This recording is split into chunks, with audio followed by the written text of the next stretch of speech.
ಇದೇ ಸಿದ್ದರಾಮಯ್ಯನವರು, ಇದೇ ಡಿ ಕೆ ಶಿವಕುಮಾರ್ ಹೇಳಿದ್ದು ಬಹುದೊಡ್ಡ ಅನ್ಯಾಯ ಆಗಿದೆ ಮುಸಲ್ಮಾನರಿಗೆ, ದೊಡ್ಡ ದ್ರೋಹ ಮಾಡಿದ್ರು ಬಿಜೆಪಿ ಬೊಮ್ಮಾಯಿ. ಹಾಗಾಗಿ ನಾವು ಅಧಿಕಾರಕ್ಕೆ ಬಂದ್ರೆ ಅದೇ ದಿನ ನಾವು 2B ರಿಸರ್ವೇಶನ್ ಅನ್ನು ಮರುಸ್ಥಾಪನೆ ಮಾಡ್ತೀವಿ ಅಂತ ಯಾರು ಹೇಳಿದ್ರು?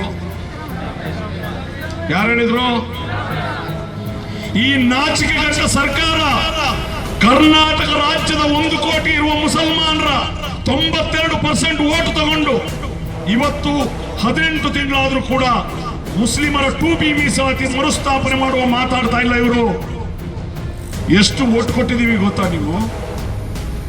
ಈ ರಾಜ್ಯದಲ್ಲಿ ಮುಸಲ್ಮಾನರು 70 ಲಕ್ಷ ಮತದಾರರಿದ್ದಾರೆ.